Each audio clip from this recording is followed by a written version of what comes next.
Okay, I've got a couple of tips in this clip here. The first one is what I would recommend you do is you always race your tracks as you build them. This just helps you get a good idea of what the track's going to turn out like, how it's going to feel to race, and bits and pieces like that. So the best way to do that I've found is to to validate your tracks as you're racing them. Now, if you try and validate your track at the moment, you'll get this message here. So what I like to do is I like to put a finishing checkpoint right next to the start one. The reason for this is now you'll be able to validate your tracks, and also when you do get your proper checkpoint, finishing checkpoint, wherever it may be in the map, you know where to find your sort of test checkpoint, shall we say, and then you can delete that, and then you can waste the map as normal without having this extra checkpoint just getting in the way. So you see, if you try and validate it there, now it gives you the countdown as if you were going to be racing it for real, so that's quite handy. The second thing is how to help like landing after jumps and drop-offs and bits and pieces. What you want to do is you want to try and make the landing as smooth as possible, because if it's quite like an abrupt landing, what will happen is the car will bounce, or it will sort of pull off to one side. Whoever's racing will lose a lot of speed, and it just kind of ruins the sort of the flow of the map. I'll show you what I mean just now. So here we have just like a sort of fairly medium-sized drop. If you race it just now, you'll see exactly what I mean. So now what you want to do is you want the landing to be as smooth as possible, which this won't be.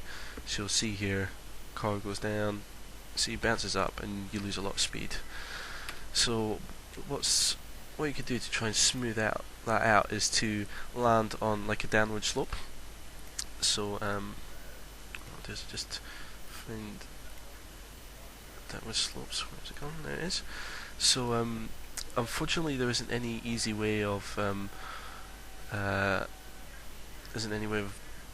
doing this easily. The best thing you could do would be to just trial and error, really. So I believe that the speed that the car will take off the top there will land around there, and then, as I said, it's just a case of trial and error, trying to place the downward slope on the best sort of position for the car to land on. So boom, there we go. So that might actually be alright.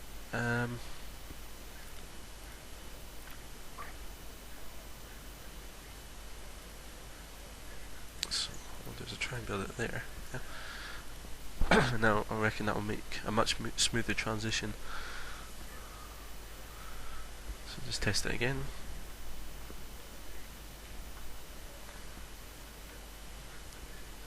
And you see how that's a much smoother transition there. As I just said, basically the aim of that is to help the sort of flow of the track, the feel of the track, and obviously for sort of racing benefit, it helps keep the speed of the car up by not disrupting it as much on landing. There you go, and then you can obviously go and do what you wish after that.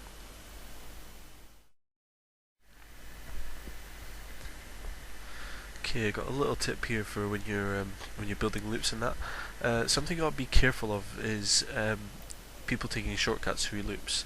Now I know it doesn't look like much here, but you'll see what I mean in a second. Basically, people can take a shortcut. I can get rid of all that through this tiny gap here in your loop, and you'll see what I mean. I'll validate the track just now, and what I'll do is I'll do the loop normally first of all. And this usually only tends to happen on like slow loops like this one here. So go through the loop and you do the track in about 8 seconds. Okay. Now what I'll do is I'll do the track again, but try and do a shortcut.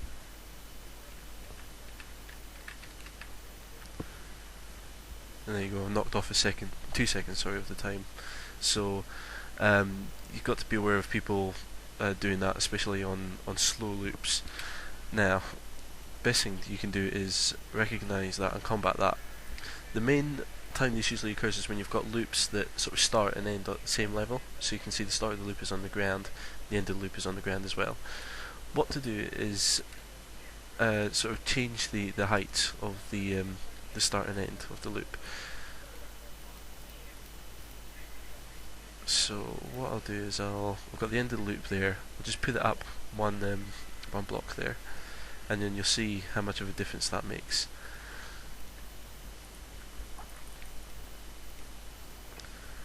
So what it does is it means a little bit of reconstruction of your loop there. You notice now, because you moved it up one gap, there's a gap here. Quite easy to resolve, just put a tiny bit of wall in there. Just finish it off.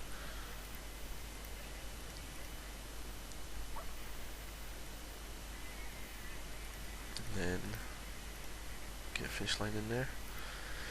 And you'll see now you won't be able to shortcut that loop at all. You see, you can't shortcut that at all. If you do try to shortcut that, you'll lose a lot of time. So, and you know the amount of time it takes to do a loop barely changes at all. So, that's a tip for when you're constructing loops. It's the same if you want to go down a step as well. You can do that as well. It helps a lot.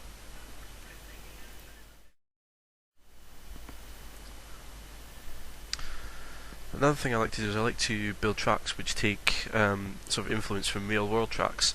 So this track that I've got here at the moment is meant to be the sort of first sector of the Turkish Grand Prix from Istanbul. I know it doesn't look like it at the moment, but let me just do a drive through so you can see what I mean. So I've got the real world video on the side there. So along here this would be the sort of pit straight of the track. Then you've got a downhill braking into turn 1. And then a long sweeping right hander for turn 2, up the hill into turn 3, and turn 4 downhill into turn 5, which is a long hairpin which opens out, and then along to the next back straight. So you don't have to recreate real world tracks in total if you don't want to. You can just take sort of sections of track and sort of recreate them within your game there. So as I said, that was like the first sector of the Istanbul track. So that would make, you know, really good, fun track to drive within TrackMania. So that's another sort of tip I could give you is to sort of take real world influences and incorporate them into your tracks that way. Another idea that I could give you for building tracks is what to do is to build like a central feature in your tracks and then sort of build your track around that feature. So what I've done here is I've got 2 back-to-back wall rides, and you can also see I've got a piece of track through the middle there. I'm just looking here, what you could also do is you could also put another piece of track between the 2 wall rides there. So what to do is like you start off by building this central feature and then you can sort of build around it, and you can build a track around it. I mean, that's something I've done on a couple of my tracks and they've turned out quite well. So I'm going to try and develop this idea just now, and I'll show you in a second what I came up with.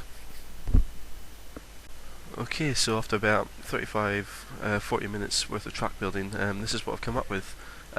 Just a nice simple track, no really fancy tricks anywhere, but it comes out at about a minute long, a minute's worth of racing. And then you can see I've implemented sort of all of the sort of central feature there. You know, I've got track going through the middle there, I've got a piece of track going between the 2.